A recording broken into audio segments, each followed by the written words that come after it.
Welcome to this Microsoft Excel tutorial.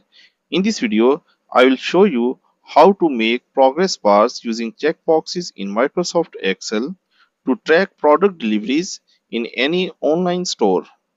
First of all, I would like to share some highlights that what we will be learning in this tutorial.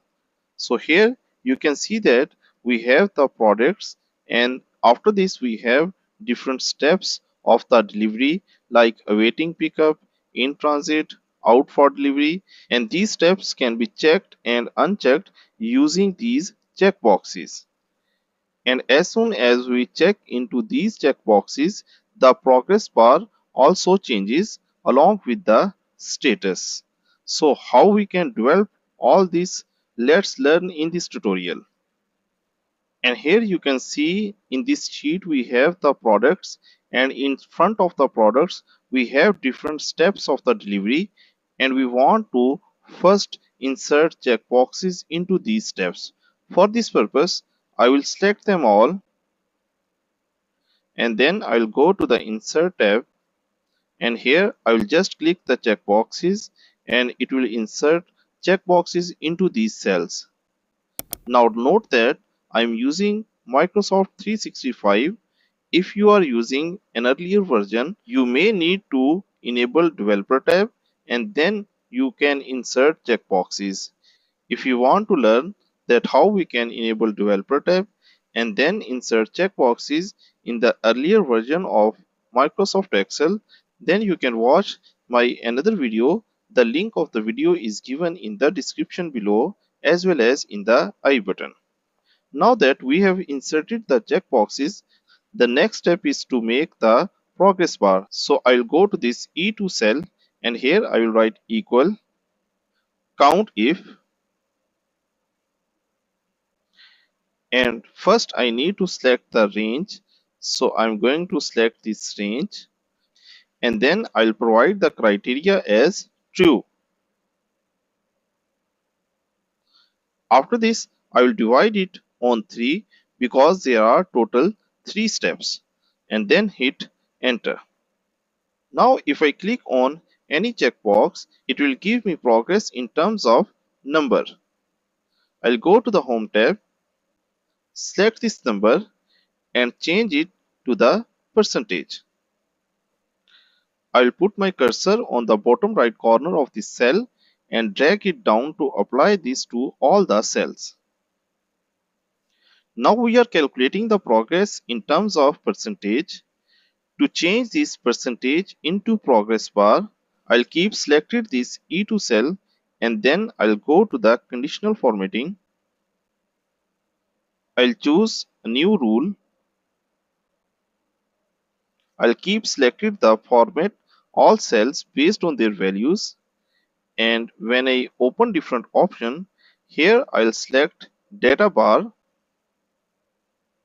I'll select minimum to number, and the minimum number is set to 0 and the maximum number is set to 1. I'll choose a color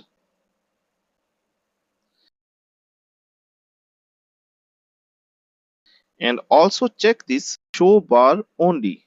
This will hide the percentage. After this I just need to click OK. To apply this conditional formatting to all the cells, I just need to drag it down. So here you can see as I click on different checkboxes, the progress bar is changing as per the percentage.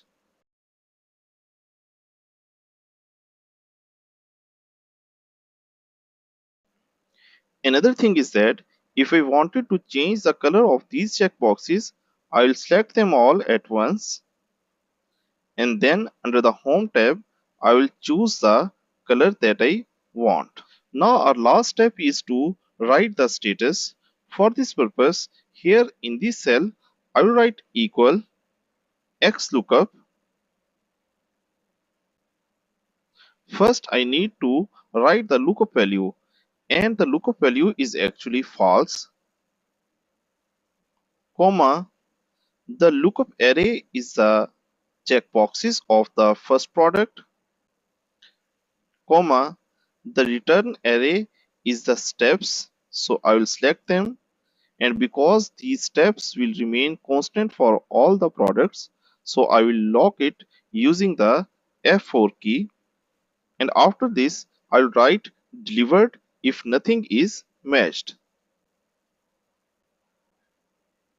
Then I just need to close this bracket and hit enter. And then to apply it to all the cells, I will drag it down. I'll make it bold. So here you can see that as soon as I check on any checkbox, the next corresponding status is written in this cell.